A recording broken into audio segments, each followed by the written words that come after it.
الشيطان الرجيم بسم الله الرحمن الرحيم الحمد لله رب العالمين والصلاة والسلام على نبينا محمد وعلى آله وصحبه أجمعين ما بعد. In the name of Allah, the Beneficent, the Merciful, all praise is due to Allah. We seek His help and His forgiveness. We seek refuge with Allah from the evil of our own souls and from our bad deeds. Whomsoever Allah guides will never be led astray, and whomsoever Allah leave astray, no one can guide. I bear witness that there is no God but Allah, the One, having no partner, and I bear witness that Muhammad sallallahu alaihi wasallam is His slave and messenger of Allah. To all of the viewers and listeners, brothers and sisters in Islam, Assalamu alaikum wa rahmatullahi ta'ala wa barakatuh. So Alhamdulillah, we are blessed today with our guest. Our guest is all the way from Kingdom of Saudi Arabia. He is on vacation, so we took advantage and invited him. So to talk a little about our guest for today, he is a former nurse, registered nurse by profession, turned into an Islamic propagator, a da'i. He is currently working at Industrial City Da'wah Office, Jeddah, Kingdom of Saudi Arabia, as an Islamic propagator for 19 years. He is one of the advisors for the Zamboanga Islamic Information Center Incorporated and Masjid Ar-Rahman in Giwan. Our guest for today happens to be on an annual vacation, so we invited him, alhamdulillah. So he is today, nandito siya sa atin ngayon, alhamdulillah. He is married and a father of 8 children, mashallah. We will be discussing with him on the subject about Islam and health. We will be asking him and discuss some important matters about health and practices that are related to Islam. May we welcome Brother Alsenri Sentikunting. فليتفضل فضيلته مشكورا. ما شاء الله ويتفضل. It's a word. Welcome. Jazakallah khair ya Sheikh Serhan for inviting us to your show Talks Islam. A'udhu billahi minasyaitanir rajim. Bismillahirrahmanirrahim. Wassalatu wassalam ala Rasulillah. Bismillahirrahmanirrahim. Rabbi shrah li sadri wa yassir li amri wahlul 'uqdatam min lisani yafqahu qawli. Allahumma hdina wahdi bina waj'alna sababan lihtada amma ba'd. The organizers, the TV show Talks Islam, and our televiewers, Assalamu alaikum wa rahmatullahi wa barakatuh. Wa alaikum assalam wa rahmatullahi ta'ala wa barakatuh. Alhamdulillah. So, today, we will be discussing about health. But before that, brother, you are a registered nurse. Yes, sir. So what comes, yes, sir, Serhan. What comes to your mind? Why did you shift it? You know, if you plan, Allah also plan, and Allah is the best of planners. Alhamdulillah, Allah knows my calling, that we need more du'ats than nurses. Though I was a nurse by profession, I only worked for 3 years in the hospital in Makkah, the Nurse Specialist Hospital, but now I'm working in the center, Islamic Center, for 19 years now. It was Allah's calling. No matter what to do, everything has been planned by Allah. And so I see, we need more du'ats than nurses. We have more nurses already. The works are plenty, the harvests are plenty, but the workers are few. So Alhamdulillah, Allah brought me to this noble profession. Actually, da'i is the work of the prophets. You are working as an extension of the prophets. So Alhamdulillah, talking about nurses, I'm also a nurse in profession. Mashallah. So may this show chemistry. A good chemistry, not biology. No, inshallah. So today we will be discussing about health in Islam. But before that, why do you think health should be discussed in our show? Why? Health should be discussed. When we talk about Islam, Yes. it is a deen, a way of life, a system. So we must not always talk about aqidah or belief. Why don't we expand to other areas of science, like Islam and health? And speak about health, there are many ahadith that speaks about health. One of them, for example, it says, what does it say? It says, Al-mu'minu khawiyyu khairu min al-mu'min ta'if. A strong believer is more loved to Allah than the weak believer. So that's one of them. Another, for example, is ni'matani magbunun. See, that there are two favors or blessings given by Allah, which many people are just don't take importance of it. And these things are health and free time. So how we are going to use our health? Because a healthy believer, he can worship Allah better. So he get more reward. So that's why health should be discussed also. Why not? Because no matter how rich you are, if you are unhealthy, how can you worship Allah actually? So health is very important to ourselves. So what is the relationship between Islam, health, medical sciences like that? One of the scientists by the name of Einstein says, religion without science is blind, and science without religion is lame.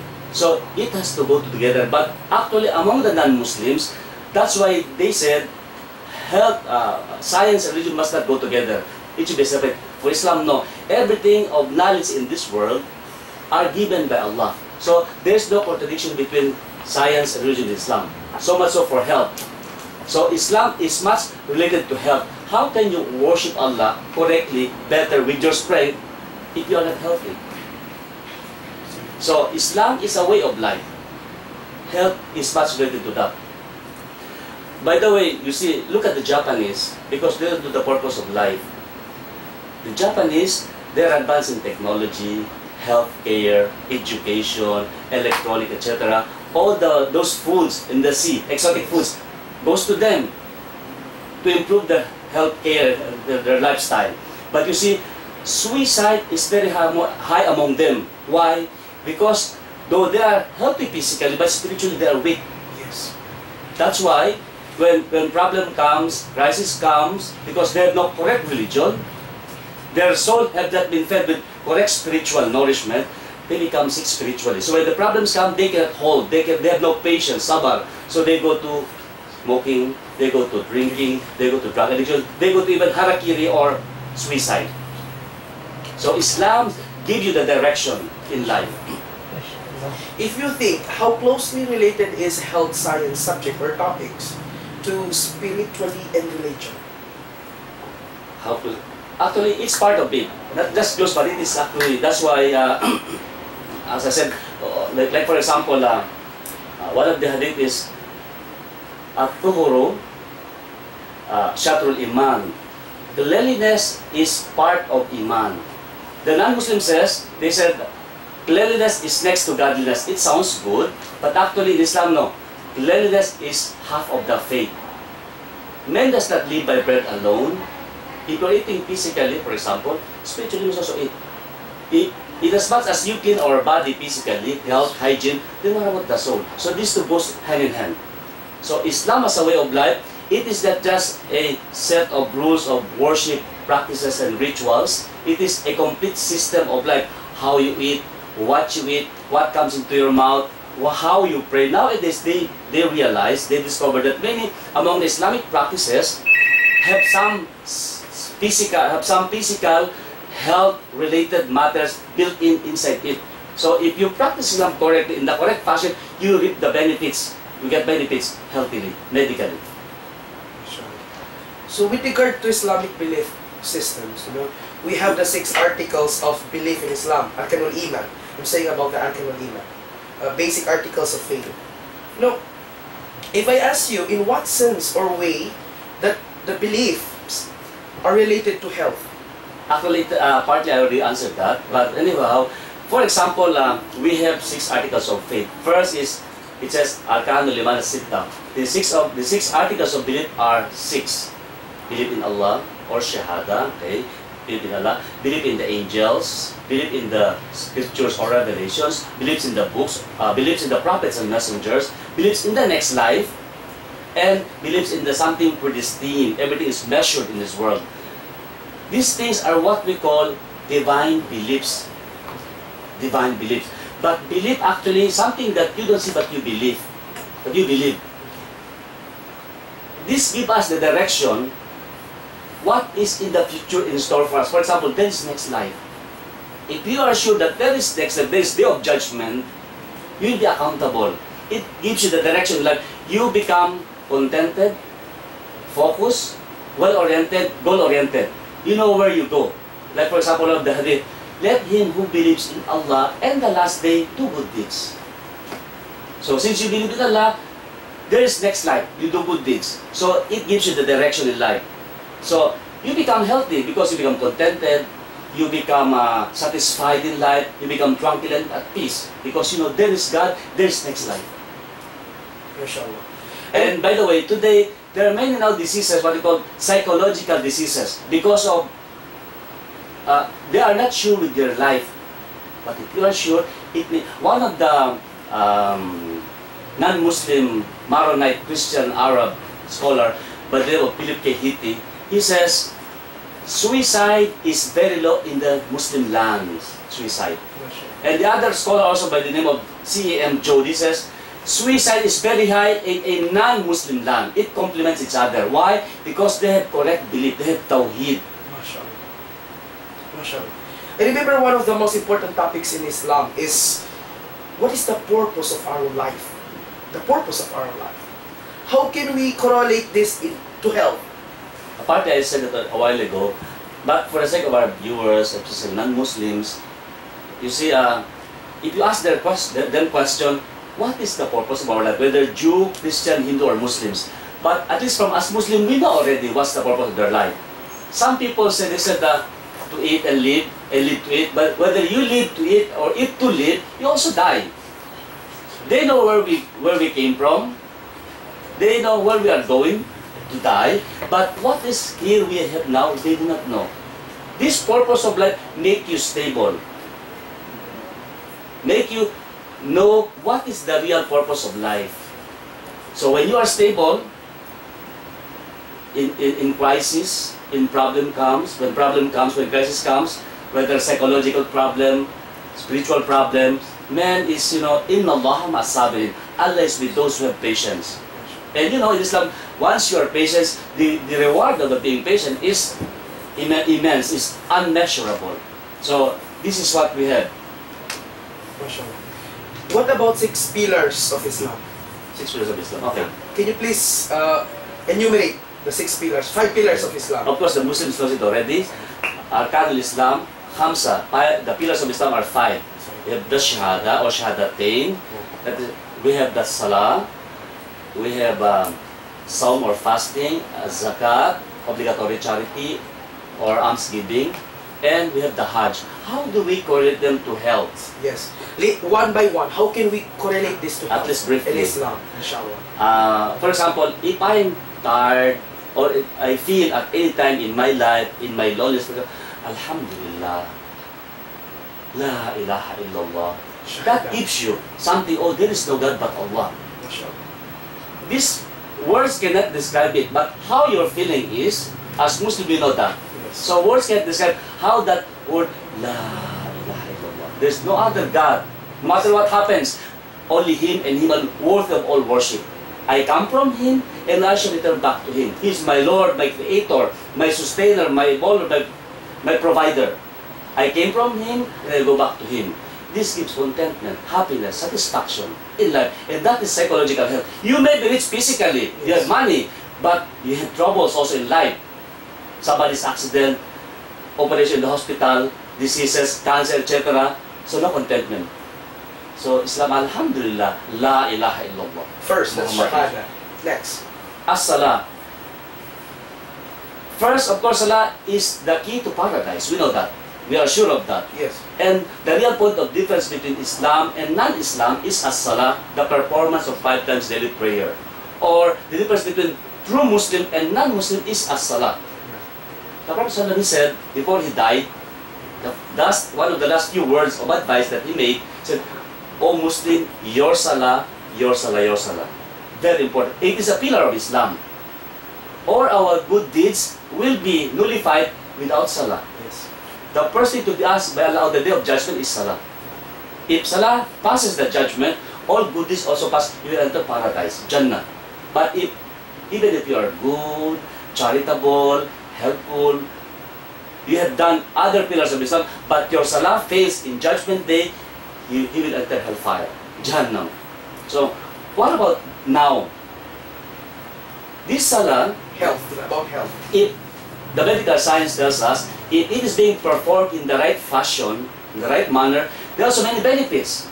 But by the way, starting for example with wudu, ablution before salah, wudu has many benefits. One of them, for example, like when we wash our hands, these are peripheral area which the heart has to supply with blood. So when you wash, it is being massaged to improve circulation of blood, especially the feet. Same. And most of the body that we are exposed to have many germs and microorganisms and bacteria. Washing is one of them to reduce the number of bacteria in our exposed areas. Hand washing. Hand washing. So where can you find? But here let me emphasize, we wash, we pray, not for health, for Allah's sake. But the health benefits comes in. So, like for example, in washing washing the nose, snipping the nose with water, the instruction is make the water by your right hand, snip with the right hand, and let it be out with the left. Blow it with the left hand, not like this. Should be like this. Why like that? Then throw it away. Because nose is one of the entry points of germs, virus, bacteria. Like in this air, there may be nuclei droplets of nuclei, maybe bacteria, allergens, virus that we may inhale. That's why our nose has line of hair that will cover that will screen that. Yes. So subhanallah, alhamdulillah, Allah gave us that system. Besides, that's why, for example, when we sneeze, a foreign body enters our body. Yes. So we sneeze. Why we sneeze, for example? Because Allah gave us some defense mechanism.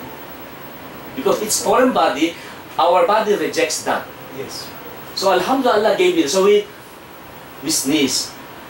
Alhamdulillah, Allah gave me the defense mechanism to put out which are foreign to my body.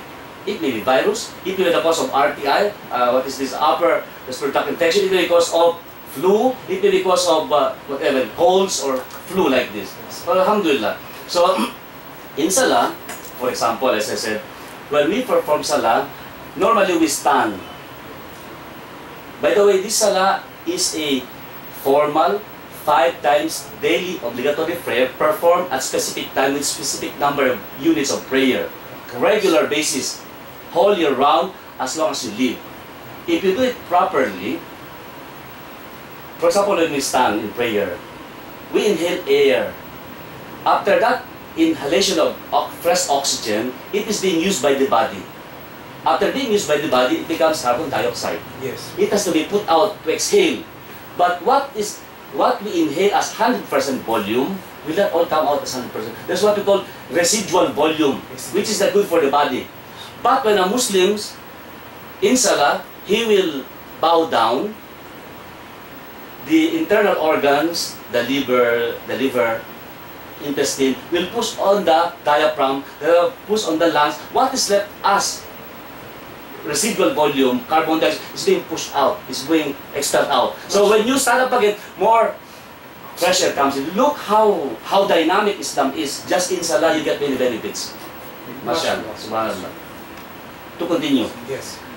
While we stand, our hearts works hard to pump blood to the brain. Yes. Because brain needs oxygen and hemoglobin.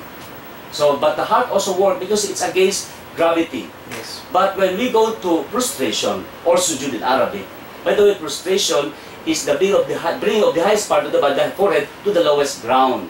Symbolic of humbling down to Allah. This part of the body, on the highest level, you put it out on the ground, in worship, in humility to Allah. In that position, there are many benefits. So, no need for the heart to push out, to push up the blood. By gravitation, it will supply the brain. MashaAllah. I get the What do you want? Which favor of Allah will you deny? And they said, when somebody is in prostration, this is the situation, the position where you're closest to your Lord. So, prolong your prostration. Ask more. While you ask more blood also is being supplied to your brain. And they said, this forehead is working, having difficulties, thinking, headache. Yes. It also gets static. But when you go to the ground, it is being grounded on the ground to discharge that static. Yes. Look how it's mashallah, what can you say? Subhanallah. Where can you find a lot like that? In addition to the prostration, is that if the blood supplies, goes to the part of the brain, that will also help the eyes. Yes, not also the face. Yes, the eyes. Alhamdulillah, the oxygenation will be complete. Yes, that's right.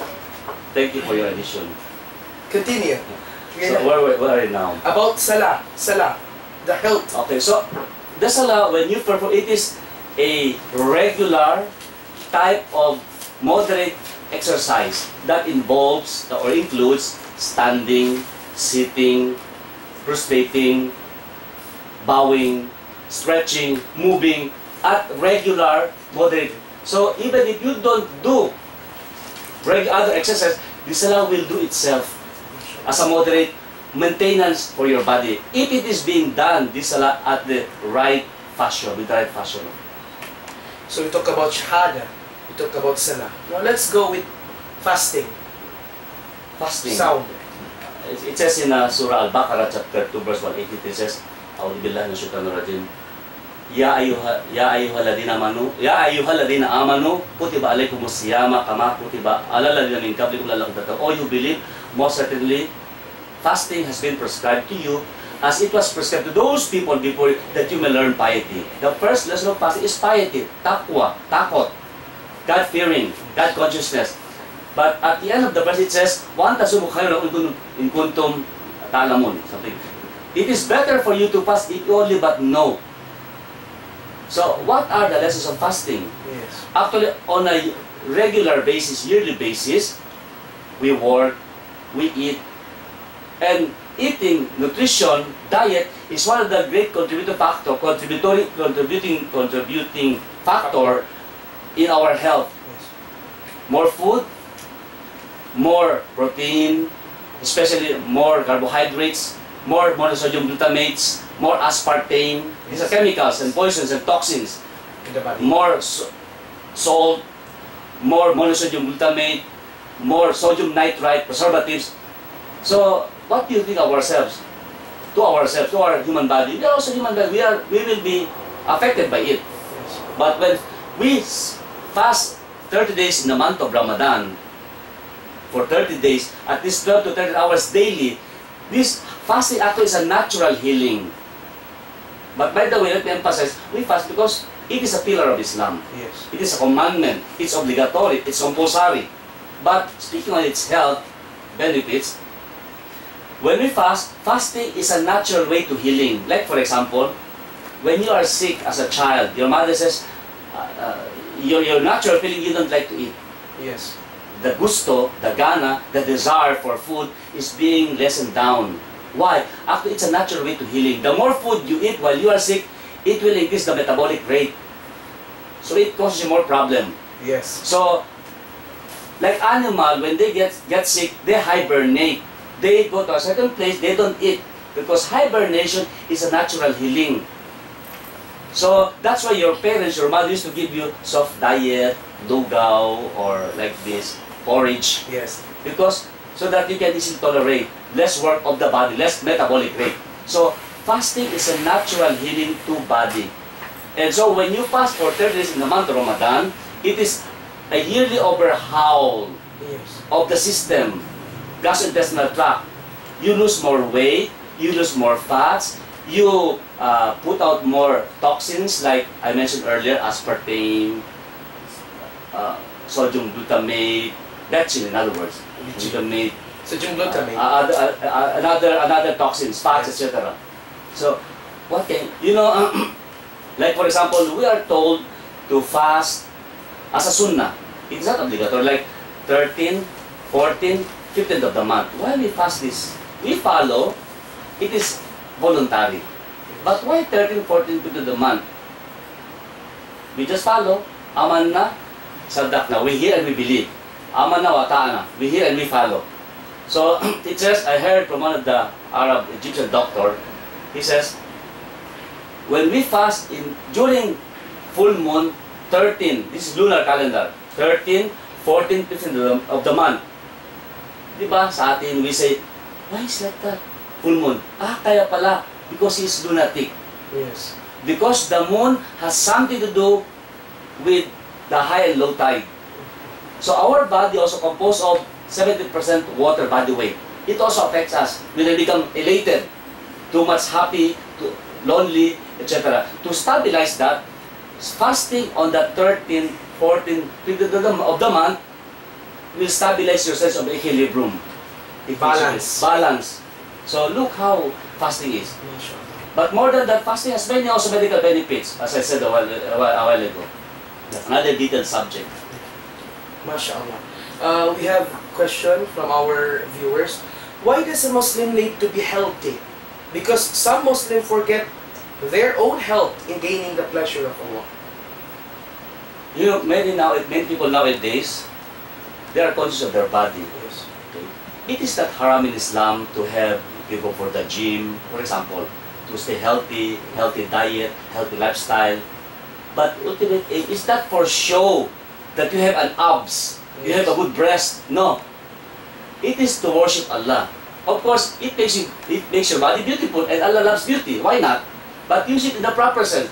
You want to have your body fit and healthy to worship Him properly. Yes. Some people, they can lift 50 kilograms of barbell, or what we call that.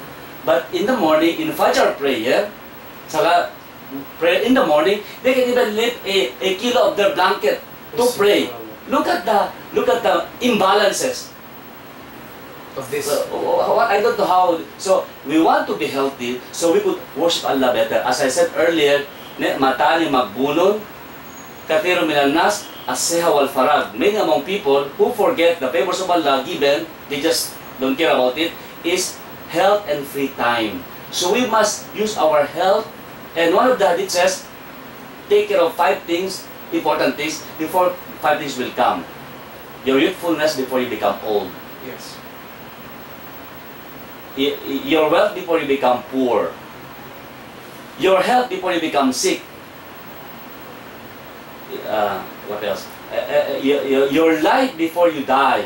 So here, the emphasis is on health. Your health before you become sick.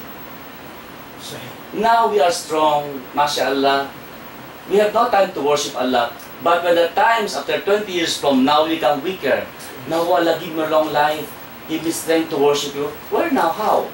Where did you use and spend? Allah will ask on the day of judgment, how did we spend our health and good body and good mind? To worship Him. And worship in itself is a way of life. Yes, sir. MashaAllah.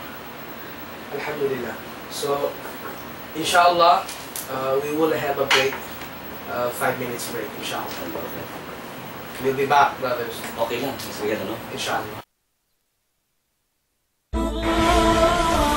فالرسول صلى الله عليه وسلم tells us, I want you to listen to this beautiful hadith which is in Bukhari and Muslim. He said, كيف بكم? What will you do when? كيف بكم? What will you do when? Iraq.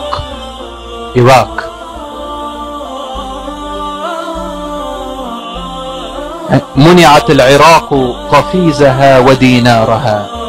When Iraq is denied its currency, the قفيزها is the old currency of Iraq.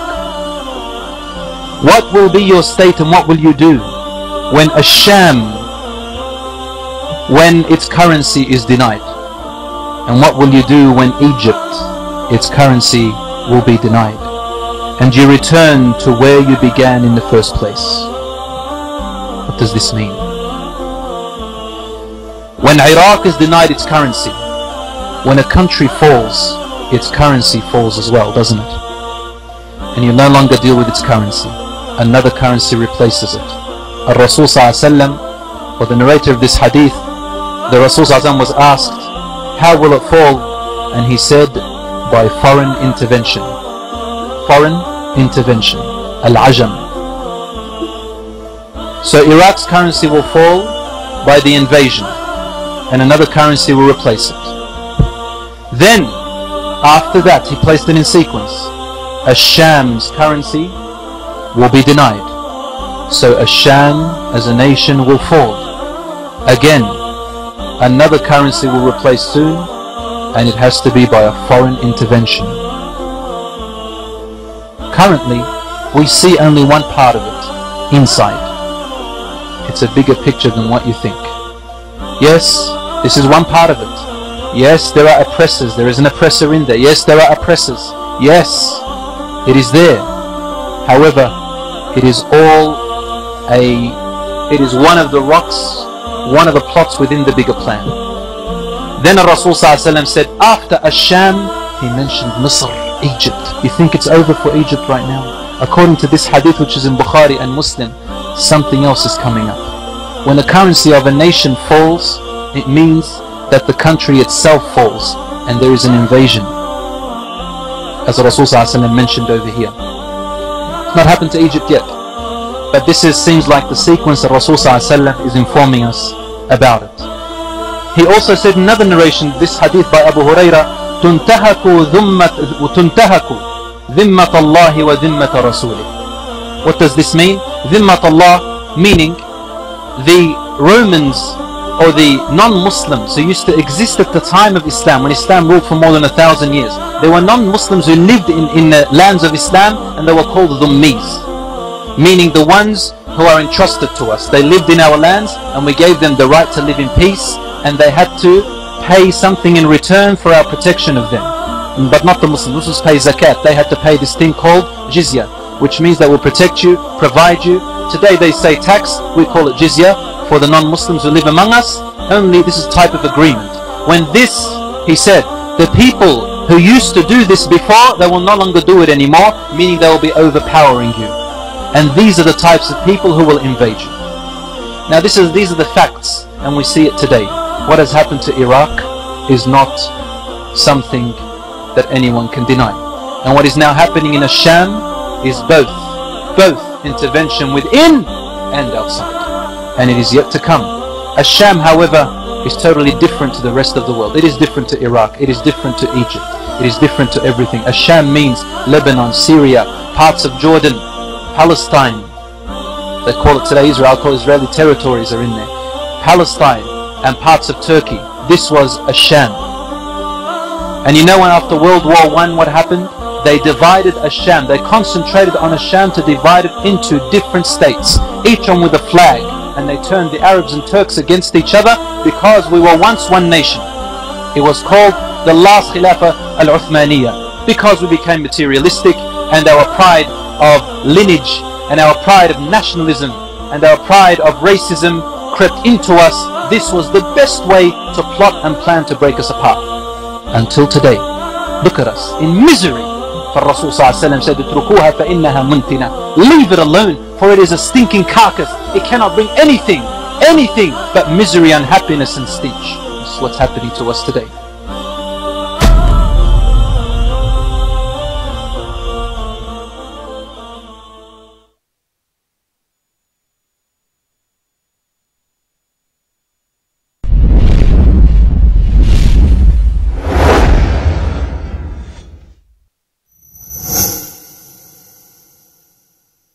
Assalamu alaikum wa rahmatullahi wa barakatuh. Quran Weekly. This is your brother Umar Sulaiman. There's a very beautiful story that I want to share with you today from Aisha radiallahu ta'ala anha. She says that one time I looked at the Prophet ﷺ and I saw him in a good mood. So she said, I asked the Prophet ﷺ at that moment, make dua for me. Go ahead and make a supplication for me. So the Prophet ﷺ said, Allahumma ighfir li Aisha ma taqaddama min dhanbiha wa ma ta'akhkhar وَمَا أَعْلَنَتْ وَمَا أَسَرَّتْ, or وَمَا أَسَرَّتْ وَمَا أَعْلَنَتْ in a different narration. Oh Allah, forgive Aisha radiallahu ta'ala anha for the sins that she's done in the past and the sins that she has not yet committed, for the sins that she has hidden and for the sins that she has made public. So basically forgiveness for all of your sins. Aisha radiallahu anha says that when the Prophet sallallahu alaihi wasallam made that dua, she said that I got so happy that I started to laugh. I became overjoyed and I started to laugh, and she said I fell into the lap of the Prophet ﷺ. So she says that the Prophet ﷺ looked down at me in his lap, and the Prophet ﷺ said, did my dua make you happy, O Aisha? Aisha radiallahu anha said, of course it made me happy. What an amazing dua. The Messenger of Allah sallallahu saying, oh Allah, forgive all of your sins, public, private, those that you've done in the past, those that you'll do in the future. So, you know what the Prophet ﷺ said? The Prophet ﷺ said, Wallahi innaha la du'a'i li ummati fi kulli salah. Allahu Akbar. The Prophet ﷺ said, I swear by Allah, this is the dua that I make for my ummah in every single salah. This is the dua the Prophet ﷺ used to make for us, for the forgiveness of our sins.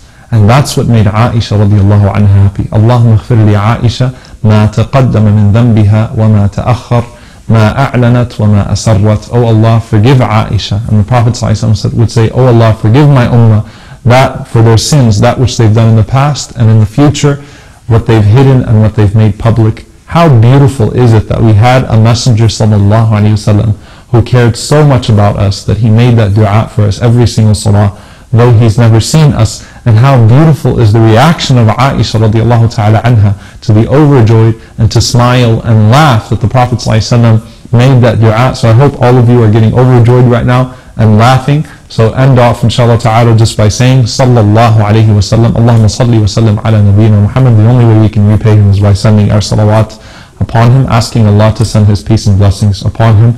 Wa sallallahu wa sallam ala Sayyidina Muhammad. Jazakum Allahu khairan. Wassalamu alaikum wa rahmatullahi wa barakatuh.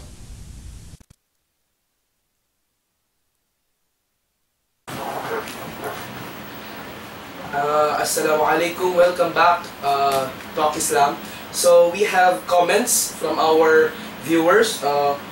He is Rafi Usman, Vice President of the Muslim Student Association of Western Mindanao State University.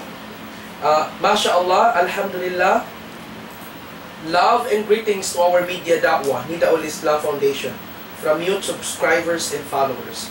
Salam. This question is for you, brother. Do we really need to learn the physical benefits of worship? Do we really need to know the physical benefits of worship? Yes. It depends. It depends. It depends on your standing in society as a Muslim leader. If you are a teacher, you are a propagator, you give teaching, you give advice, you are preaching, then it's very important. Yes. Otherwise, a Muslim, without knowing the benefits, knowledge as academic knowledge or theoretical knowledge, the benefit itself, you got it, alhamdulillah. Yes. You reap the benefit. But to know is better for some people, like Yes. student leaders, in the future, imam, da'i, propagators, you need, mashallah. And it's additional knowledge, especially in times of this present generation. Many people, they don't believe in religion. So if you can present Islam from this perspective, scientifically, they will believe. Because many atheists, they don't believe in God. If you can prove the existence of God through health, by the way, the Quran has about 6,000 plus verses.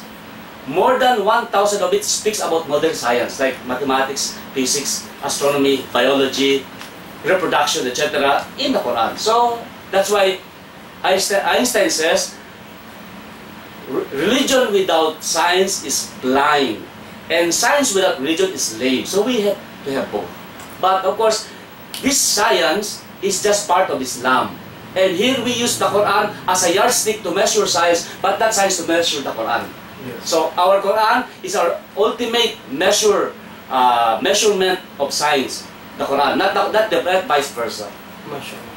Alhamdulillah. So, Islam is a way of life. Yes. So, an example of way of life is that we eat, we sleep, we wash our private parts. So, can you please mention some of sunnahs that is healthy in our physical life? For example, there are what we call 10 Sunan Fitra. What are they? Can you read this? One of them is, for example, let's say, cleaning the teeth. This dental hygiene, for example, or dental cleaning, the Muslims were advanced before, since 1,435 years ago. We are advanced. Yes. Europeans, they are just, this form of toothbrush and toothpaste are just a modern type of revolutionary type of cleansing, of tooth cleaning or dental hygiene. We are advanced, alhamdulillah. And the Prophet ﷺ, he said, if he said, if it were that difficult for my ummah, I should have make them use siwak, the toothbrush siwak, for cleaning that for every salah performance. But it is difficult, it is not obligatory. Yes. But it is good to use, especially the siwak. The scientific name is Salvadora persica. It has many benefits when you use that. If you try it, for example, if you use present toothpaste like current in the market, every name names, others they say we are promoting here their names. Yes. Okay? If you use, for example, before sleeping in the night, as an example, any of those toothpaste, and you sleep after 5 hours in the night, then you try to, when you wake up after 5 hours, you try to breath out, and you try to smell, there's some bad breath. But if you try that siwak, and then you sleep, before sleeping, when you wake up after 5 hours, you try to, there's lesser bad smell. MashaAllah. Actually, it has anti-cancer, it has anti-plague, it freshens the breath. MashaAllah. So, when you do that in Islam, 70, it will be, when you use siwak, or at least you clean your teeth, before prayer, your prayer will be 70 more times superior than without cleansing the teeth before prayer. Okay. Another thing, for example, when it says, when in the 10 sunan, when you wash in between the fingers, because bacteria and germs, the colonies are here. So when you wash that, water is a general cleansing, general solution to cleanse these things. Like, for example, is washing of the private part. Yes. We are commanded, and I see many nowadays, Muslims, they eat with the left hand, which is incorrect, because Satan starts with the left, and they eat with the left. The Muslims should eat with the right, and drink with the right. For example, when you eat, we eat with the right hand, but before eating, we wash our hands, because our hands is contaminated with bacteria and germs. That's why when we wash, it is good, but we wash because of the teachings of Islam, not because of modern health teachings. Let it be known, because we follow, it is a form of worship. I get reward for washing my hands, and before eating, say Bismillah. MashaAllah. Tapos Salami said, with extension, says, when you eat when you're hungry. What is the wisdom when you're hungry? If you eat when you're hungry, no matter how poor the food is, not palatable, not nutritious, it will always good for you, tasty to you, because you're hungry. So eat when you're hungry. Because if you are full already, no matter how tasty is the food, it will not be tasty for you, because you don't need it anymore, you're full already. Look how the wisdom. And he says, when you eat, the worst vessel to be filled is our stomach. So he says, when you eat, leave 1/3 for the air, 1/3 for the water, and 1/3 for the solid food. So it says, when you eat with the 3 fingers, there's a wisdom in that. That's why when we wash, they said, I heard one of the explanation, we have to wash our hands because our hand is our spoon. It is not haram to use the spoon, but your hands when you eat, because they said there are some enzymes in our hands that will help in the digestion of food. So what?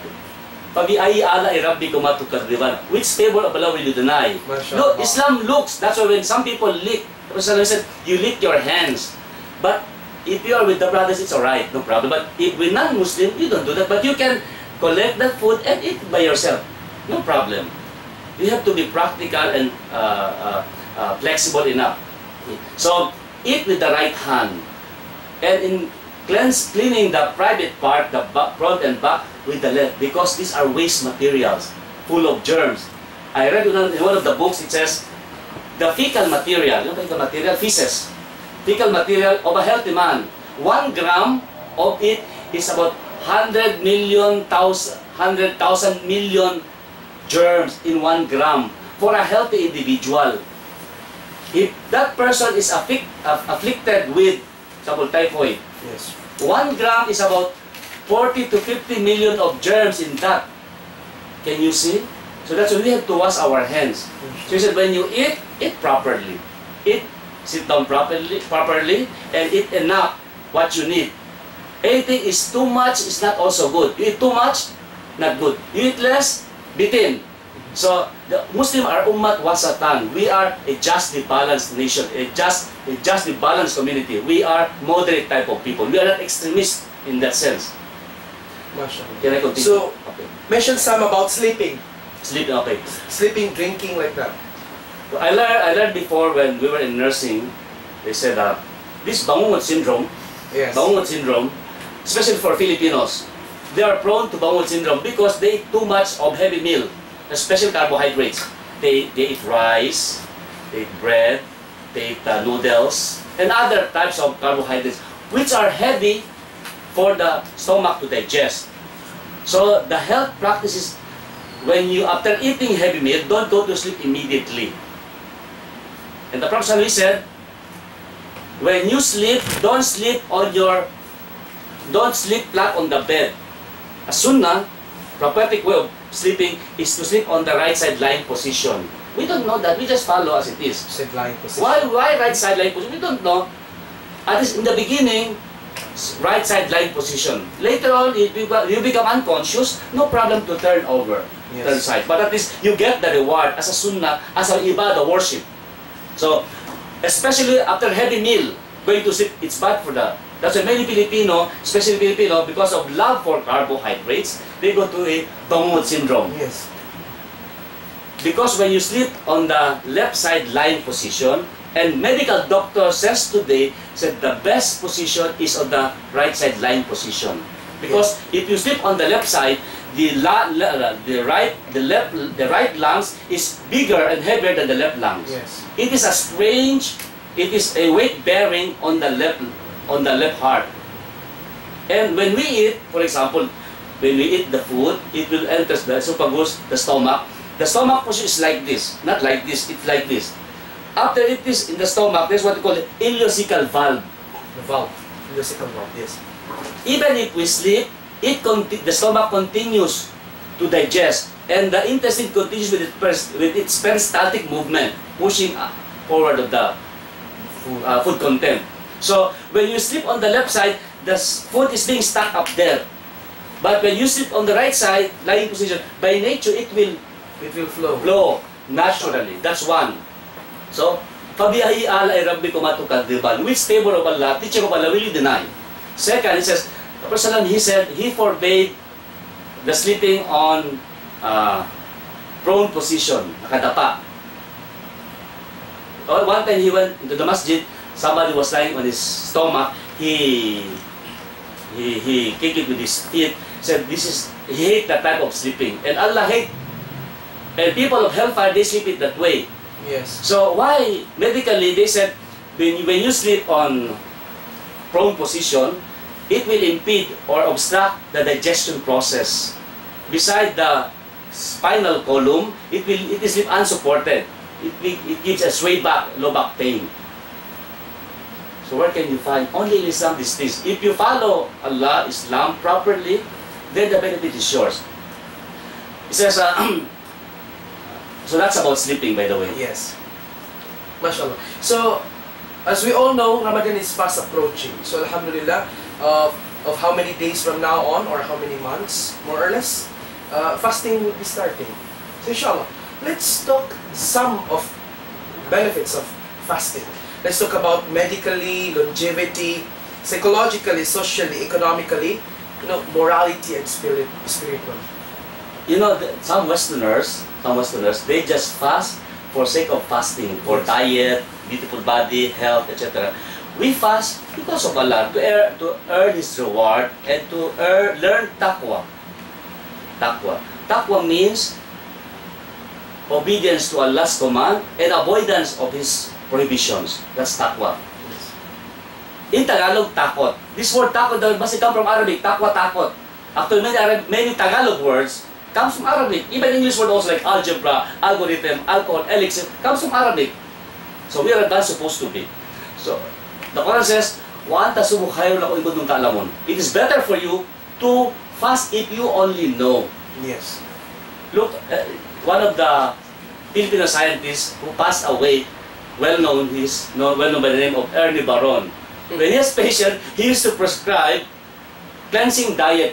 Cleansing diet is one form of healing, one form of natural treatment for the body. So, in Islam, if we look at the other aspects of health benefits of fasting, for example, medically, it It gives rest to the whole digestion because our system, gastrointestinal, it works continuously. More food, more work to do. You strain your GIT, gastrointestinal tract, the intestine. But if you fast 12 hours every day for 30 days, you give your body rest. It regulates bowel movement. It regulates. It gives you routine when to. It digests food better. It helps eliminate toxins, remove toxins, poisons, as I mentioned earlier. It fights insomnia. It improves your sleeping. It also lowers cholesterol level and blood pressure, the BP level. Hypertension. Prevention. It is a preventive. And there's a saying, it says, prevention is better than cure. Actually, an ounce of prevention is better than a pound of cure. Actually, it's an Arabic saying. To prevent is easy than to cure. And most of the Islamic practices are on preventive basis, preventive aspect. Longevity, for example. When you fast, it's slow aging process. MashaAllah. People nowadays, they want to look young. They want to look young. They use a lot of cosmetics, kojic soap, and glutathione. that work a lot. You know, of and money. in one of the jokes, it says one of the woman, he went to a beautician, a cosmetologist, said, "Doctora, how much will I pay?" It's a joke. Yes. How much will I pay if I want to have a good look and become young. Gusto ko maging maganda at bata. How much will I pay? He says, our series of treatment will cost you 150,000 pesos. So, ang mahal naman, that's too much. Sabi niya, meron ba mas mura? Is there cheaper one? Said, there is. 20 pesos. You buy the chupon of the child. Chupon of the infant. Chupon. Pacifier. Pacifier. Okay, pacifier. In other words, what people want, ay gusto ko gwapo ako, young ako. People want to look good. Even for example in, what is this, Facebook, everybody with this selfie. I said selfie. Selfie. And the commentator, the president, gwapo mo. Thanks sa mga nag-likes. Look at, but so anyway, when you fast, it's slow aging process. Yeah. One live longer when it's thinner. To get rid of smoking, when you fast, it's the best way to remove smoking, drugs, and intoxication. It heals the body itself naturally.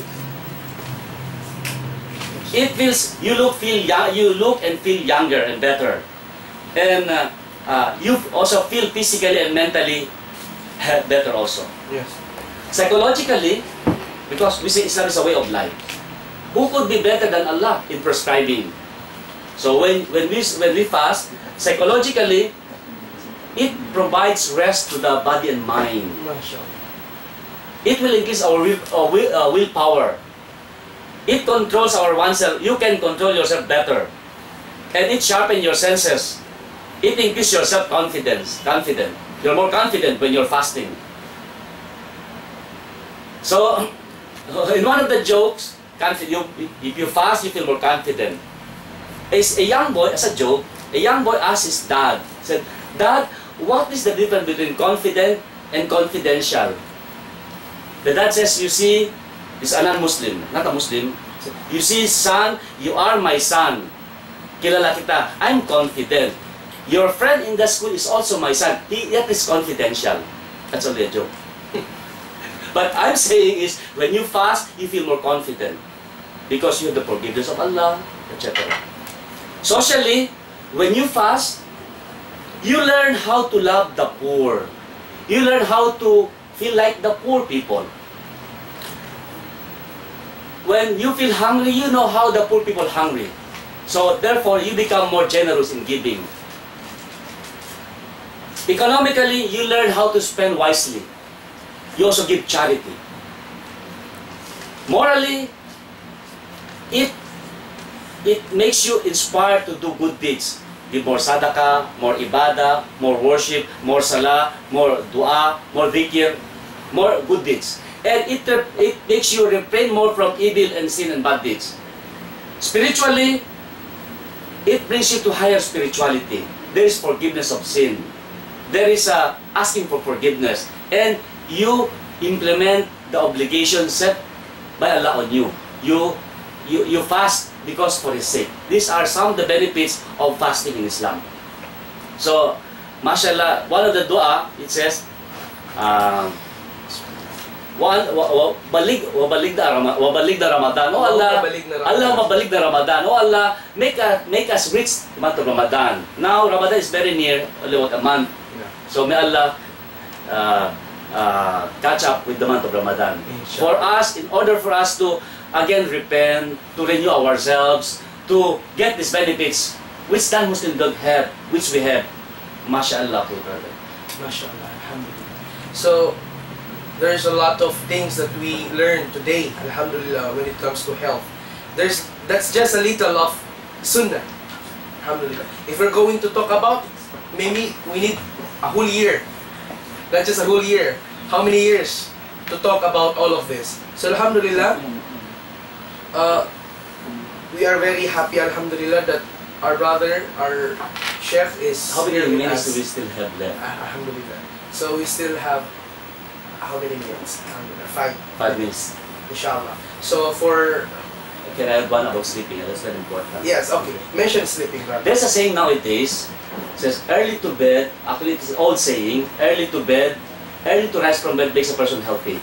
But now some people, they said, no, late to bed, late to rise from bed makes a person wealthy. That's correct. So, what is the wisdom of sleeping? Actually, in Islam, sleeping is a form of minor death. We are dying every day. That's why before we sleep, we have to say, this is what does the dua for before sleeping?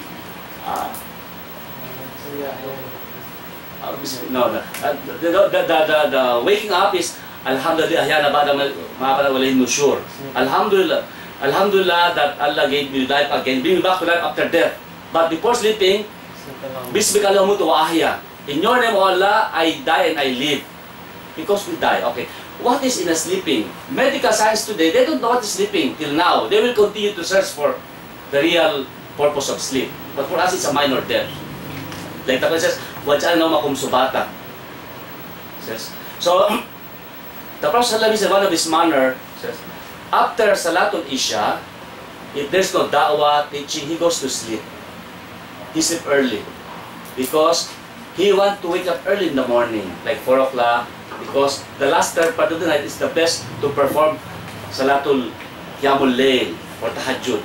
Because Allah comes down to the lowest heaven to look for His servant who is worshipping, asking. So, why we sleep early? Nowadays people, they don't sleep early. Yes, they said late to bed, late to rise from bed makes a person wealthy. But they also compromise their health. If you sleep early, because in the night, there's something very important, some elements in that when you sleep, you get the full blessings, benefits of that night. Because night is very tranquil, peace, less noises, less pollution, noise pollution, etc. in the night. So you can have a full rest. Besides, they found out that in the night, our liver also rests. One of the functions of liver, during the midnight, they will also clean themselves. So when you don't rest in the midnight, you have no time, you don't give time for the liver to clean themselves. And this one of the attributes of liver, they don't complain. They only complain when already terminal. If they're going to die. They're going to die. So, what is the reason behind all these things? When you sleep early, you wake up early, where do you go? Well, to the toilet, to comfort yourself. Yes. Why? Because you will urinate, you will defecate. These are waste materials, dirty materials. When you don't sleep, you don't wake up early, you stack up that dirt inside your body, which is bad for the liver and the kidney, all these things. So we have to sleep early. And there's a hadith that's something like this. Salam says, bless the ummah in the blessed morning, early morning. Because the morning, very high, there's something in the environment, in the air, that will increase our cortisone. Cortisol is the hormone that is responsible for the activity. Yes. Which has to be utilized in the morning. And the blessings come in the morning. So look how the teachings of Islam. Alhamdulillah. So, last, brother, for all of the viewers, this is for the viewers. So, what can you suggest all of our viewers maintaining health at the same time as a Muslim? You know, Islam is obedience to Allah. You said Islam is a complete way of life. People nowadays, it's a limited time or what? Limited time. People nowadays, they try to search for other way of life. If, for example, secularism, communism, democracy, and other forms of human life created by manufactured by human minds as a way of life, as a system, what is Islam? Allah, the Creator, is the best to create as a deen, as a way of life. That's why in the Quran, before the Prophet died, he says, one of the last ayah, verse of the Quran in Surah Ma'idah, chapter 5, verse 3, says, A'udhu billahi minash shaitanir rajim, Al-yawma akmaltu lakum dinakum wa atmamtu alaykum ni'mati wa raditu lakum Islam madina. Today, O Muhammad, that was 1,435 years ago. Today, O Muhammad, I have perfected your religion for you. And I have made my favor upon you. And I have chosen for you Islam as your complete way of life. So Islam is a complete way of life. What to eat, when to sleep, how to go to the toilet, how everything has its rules and regulations and ethics and etiquettes. And it has been perfected, favored. So when you practice Islam properly, you get the benefits. Also, Allah says, it says in Surah Al-Imran, chapter verse 19, it says, Inna dina in the law Islam. Most certainly, the religion, the way of life accepted by Allah is Islam, submission to His will. Another verse it says in Surah Nisa also, in the Surah Al-Imran chapter 2 verse 85, it says, if anyone desires a religion other than Islam, Allah will not accept it in the next life. He will be among those who have lost, among the losers. So it says, we have to practice Islam. We have to come back to the religion. No matter how glitter the world is, now we have many tests. This is part of the sign of the end of the world. That people are amazed by career, by electronics, by what you have in the society as advancements of science. We have to come back to Islam to reap the benefit in this world and to enter paradise, to get the mercy and blessings of Allah by practicing His religion. So we have to come back to Islam. Maintain that. That's why in our salah, we used to say in our Fatiha, Ihdinas siratal mustaqim. Allah, Lead us to the right path. Guide us to the right path or way. It also means, make me stay put in this right path. Don't put me out in this right religion of yours. That is the only way to success. Islam is success. You worship Him, you follow your Creator, you are His creatures. Who is the best to prescribe? Allah, the Creator of this creation. So Islam is the way, only way to success. Nothing else, nothing more. Alhamdulillah. Thank you so much, brother. Okay. It was a lot of knowledge. So, brothers, Islam is always misunderstood by many religions. So, alhamdulillah, if you just know Islam is a way of life, come, read, learn Islam, and inshallah, you will be guided. Alhamdulillah. So, thank you so much, brother. Last word muna ako. Yes. By the way, also as a last word, parting word, I advise you, when you teach Islam not just academic subject or theoretical. Teach it as a system, as a way of life, how to practice it. Yes. By the way, and thank you very much for inviting me to your show, Brother Serhan. If we say something correct, it is from Allah. If it's something wrong, it is from ourselves, from myself. Thank you very much. May Allah reward you. Wassalamualaikum warahmatullahi wabarakatuh. Wa alaikum assalam wa rahmatullahi wa barakatuh. So that's all. Alhamdulillah. So you could like to all of the viewers, you could like us in our Facebook, www.facebook.com/Nida-ul Islam Foundation Incorporation. Inshallah, that's all for today. Alhamdulillah, ala kulli hal. Assalamu alaikum wa rahmatullahi ta'ala wa barakatuh.